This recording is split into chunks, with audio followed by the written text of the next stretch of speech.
Vamos a ir a la palabra del Señor.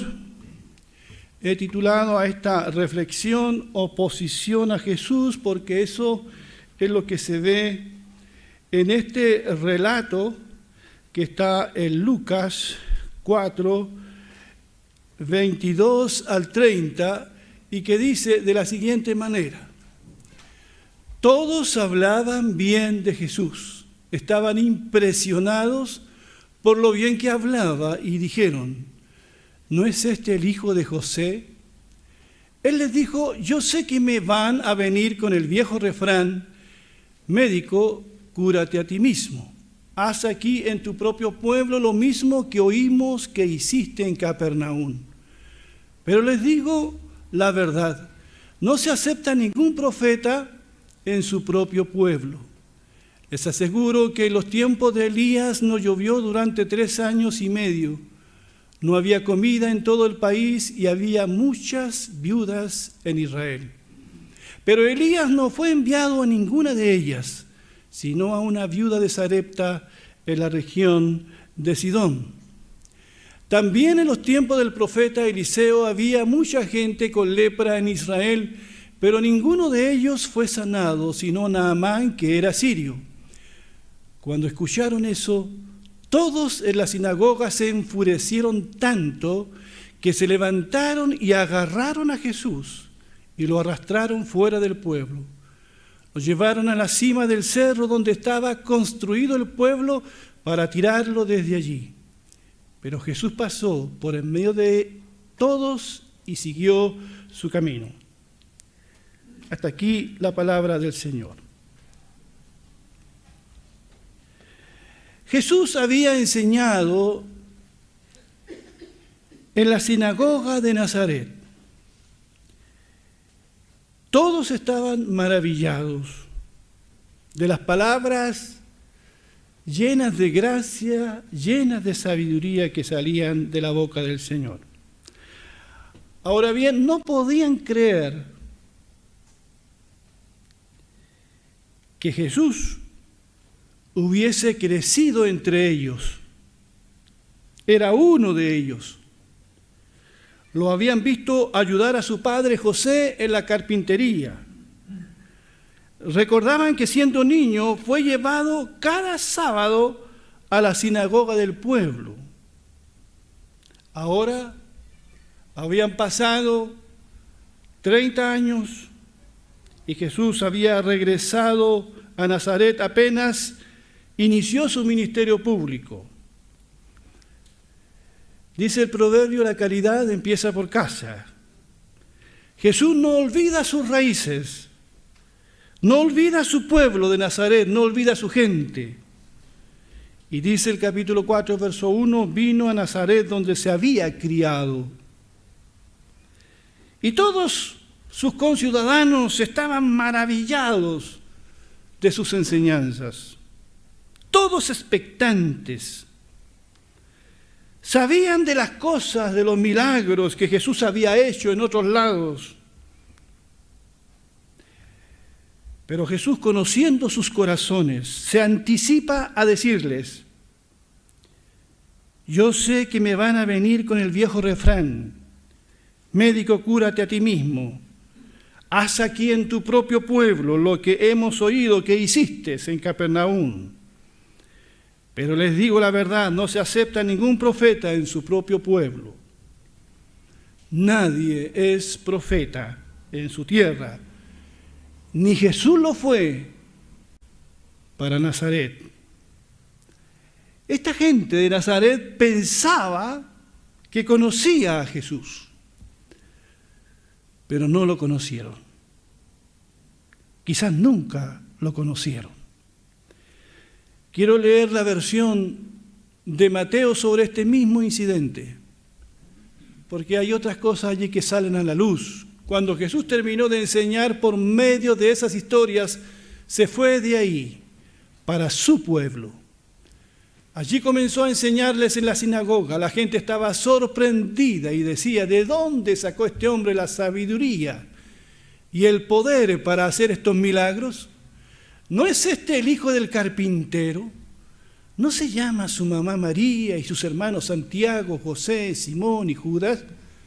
¿Acaso no están todas sus hermanas aquí con nosotros? Entonces, ¿de dónde sacó toda esta sabiduría y poder? Y ellos no podían aceptarlo. Pero Jesús les dijo: se honra a un profeta en todas partes, pero nadie es profeta en su propio pueblo y en su propia casa.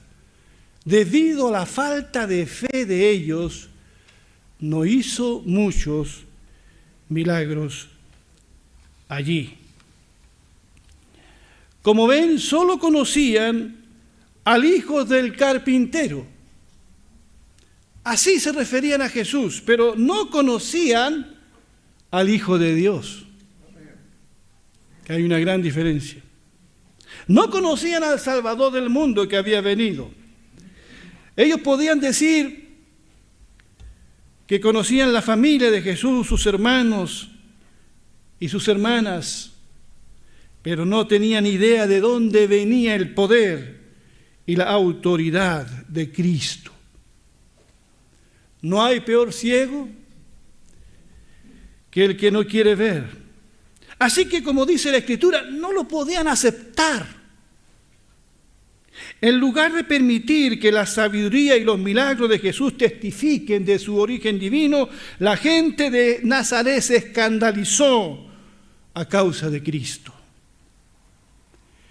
Jesucristo no se siente valorado entre los suyos. Y por causa de su incredulidad y falta de fe, dice que Jesús no pudo hacer entre su pueblo lo que hacía en otras partes.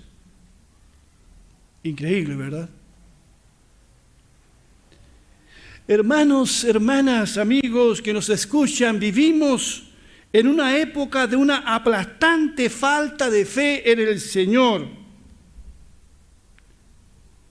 Y otros también que dejan de creer en Dios, habiendo sido creyentes, habiendo algún día profesado la fe en Jesucristo, en la palabra de Dios, ya no creen. Eso sí, vivimos en un mundo muy supersticioso, que se aferra a sus ídolos, pero que se resiste a creer en Jesucristo. Aquí estamos hablando de Jesucristo.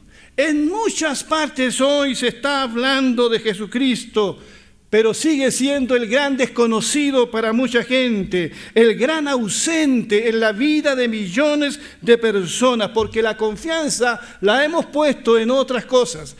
Creemos, claro que creemos, pero ¿en qué creemos?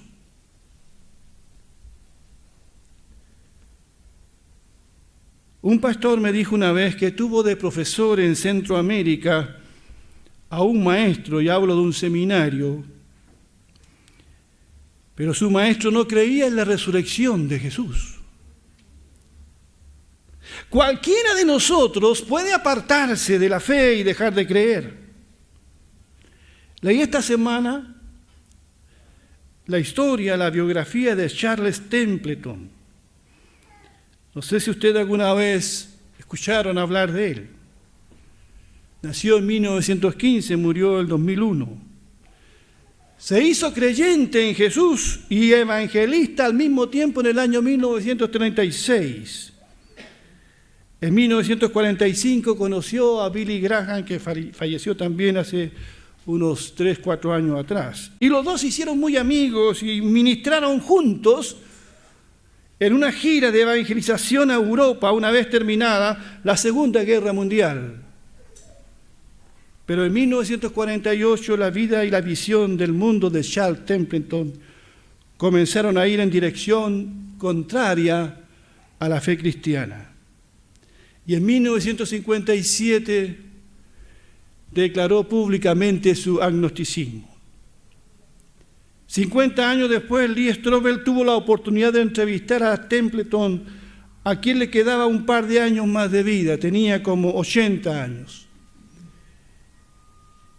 Y le preguntó: ¿y cómo valoras a Jesús ahora? Le preguntó Lee. Templeton se calmó Era como si de repente se sintiera relajado y cómodo hablando de un viejo y querido amigo.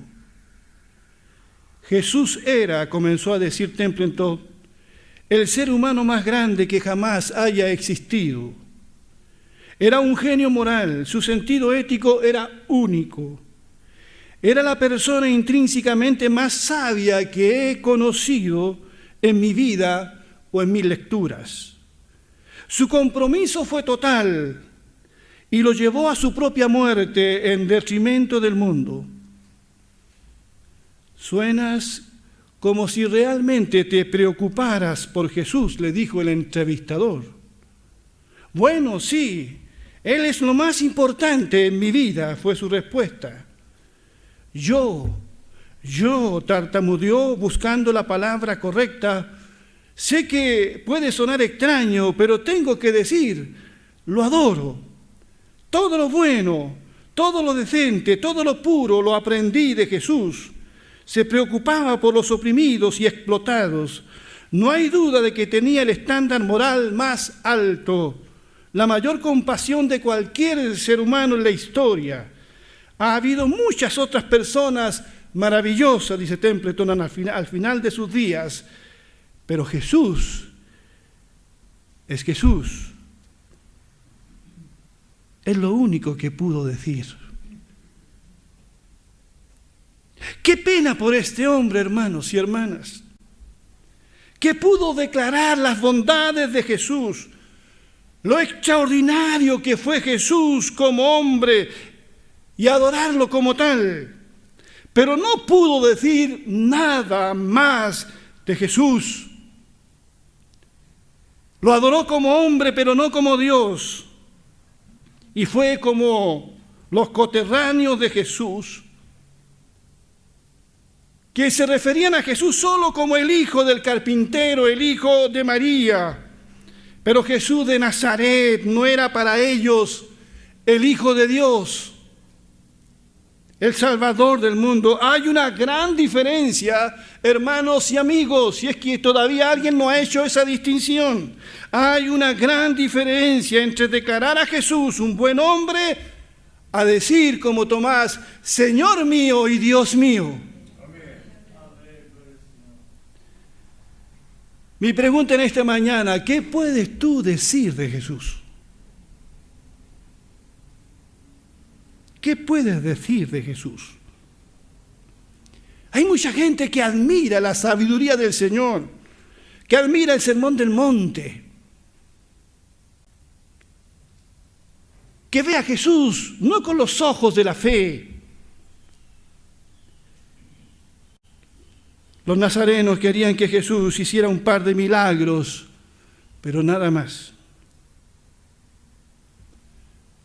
La primera sensación que tuvieron cuando escucharon a Jesús comentar el pasaje que había leído en la sinagoga fue de asombro, pero inmediatamente cambiaron y lo rechazaron. ¿Cómo un ambiente familiar y de asombro puede terminar tan hostil hacia Jesús en tan pocos minutos? ¿Qué dijo Jesús que enojara tanto a sus oyentes? No aceptaron que Jesús incluyera a los no judíos en el programa, en el proyecto de salvación de nuestro Dios. Cuando Jesús dijo, les aseguro que en los tiempos de Elías no llovió durante 3 años y medio, no había comida en todo el país y había muchas viudas en Israel, pero Elías no fue enviado a ninguna de ellas, a ninguna viuda en Israel, sino a una viuda de Sarepta en la región de Sidón. También en los tiempos del profeta Eliseo había mucha gente con lepra en Israel, pero ninguno de ellos fue sanado, sino Naamán, que era sirio. Cuando escucharon eso, todos en la sinagoga se enfurecieron tanto que se levantaron y agarraron a Jesús y lo arrastraron fuera del pueblo, lo llevaron a la cima del cerro donde estaba construido el pueblo para tirarlo desde allí. Por no darles en el gusto, hicieron eso con Jesús. Por la mención que hace Jesús de personas no judías, cómo cambia el ánimo de la gente y se vuelve contrario al Señor. Jesús le está recordando a su pueblo que la compasión, que la bondad de Dios es para con todo el mundo, judíos y no judíos. Jesús les recuerda el relato del Antiguo Testamento, el relato de Elías, el relato de la viuda de Sarepta en la región de Sidón, el relato de Naamán. Una era fenicia, el otro era sirio, y los judíos no toleraban que ellos tuviesen algo que ver con Dios también.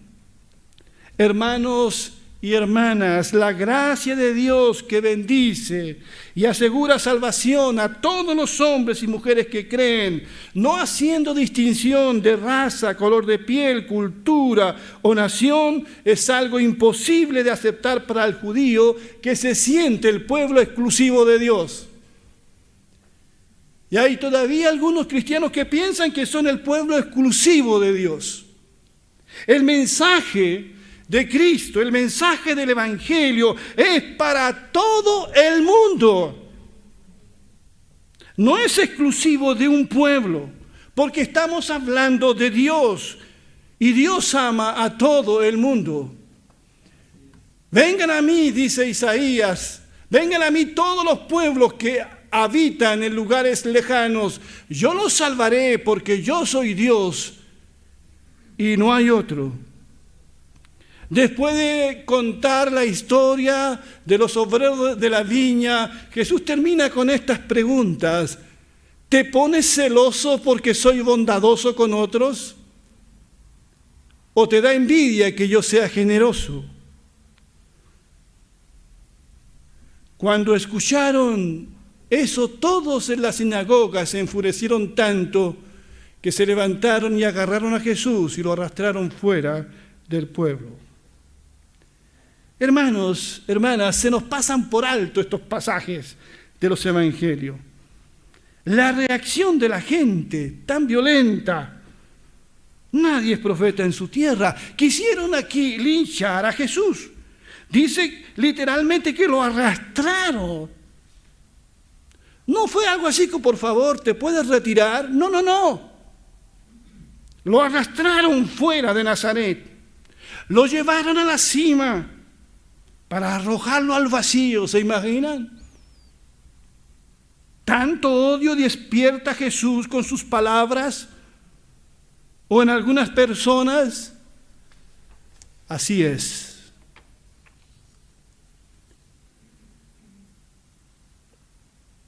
Jesús había venido a visitar el pueblo donde se crió. Fue a la sinagoga. Le fue dado el libro del profeta Isaías y abriendo el libro comenzó a leer. El Espíritu de Dios está sobre mí, porque me eligió y me envió para dar buenas nuevas a los pobres, para anunciar libertad a los prisioneros, para devolverles la vista a los ciegos, para rescatar a los que son maltratados y para anunciar, dice aquí, a todos, que este es el tiempo que Dios eligió para darnos salvación. ¿Cuántos dicen amén a eso? Jesús cerró el libro, lo devolvió al encargado y se sentó. Todos los que estaban en la sinagoga se quedaron mirándolo. Entonces Jesús les dijo: hoy se ha cumplido ante ustedes esto que he leído.